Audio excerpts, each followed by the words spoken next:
तो बता दें आपको, एलॉन मस्क ने खुद को डोनाल्ड ट्रंप प्रशासन से अलग करने का ऐलान कर दिया है। उन्होंने इसे लेकर एक सोशल मीडिया पोस्ट की। इस पोस्ट में एलॉन मस्क ने लिखा कि विशेष सरकारी कर्मचारी के रूप में मेरा निर्धारित समय समाप्त हो रहा है, इसलिए मैं राष्ट्रपति ट्रंप को फिजूल खर्ची को कम करने के अवसर के लिए धन्यवाद देना चाहूंगा।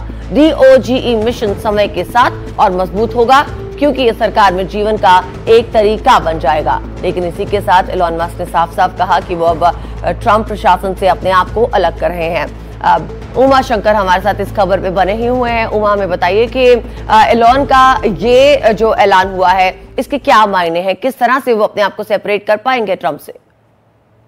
जी देखिए, ये तो सही बात है कि वो ट्रंप के काफी करीबी रहे, काफी फंड उनको दिया है और यही वजह है कि स्पेशल गवर्नमेंट एम्प्लॉय का जो एक प्रावधान है अमेरिकी कानून में, उसके तहत उनको डॉज का जो प्रमुख है वो बनाया गया था। 130 दिनों की मियाद होती है ऐसे एम्प्लॉय की, 130 दिनों से ज्यादा वो रह नहीं सकते कानून, और वो जो 130 दिनों की जो मियाद है वो पूरी हो चुकी है।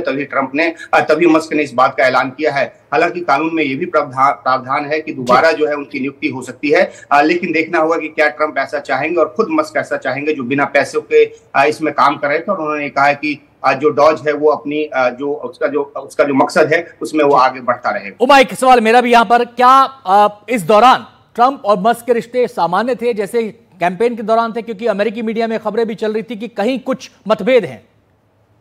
ये बिल्कुल अलग अलग मौकों पर ये मतभेद उभर कर सामने आता भी रहा और ये भी लगता रहा कि जो महत्वाकांक्षा ट्रंप की है और जो मस्क की है वो आपस में कहीं ना कहीं टकराती है। हालांकि दोनों जो है वो साथ निभाते रहे और अब जब समय पूरा हुआ है तभी मस्क ने इस पद को छोड़ा है। अब पहले ये भी कयास लग रहा था कि शायद वो पहले ही छोड़ दे, लेकिन 130 दिनों की मियाद पूरी होने के बाद ही उन्होंने इस पद को छोड़ा है। शुक्रिया उमा आपका इस पूरी जानकारी के लिए।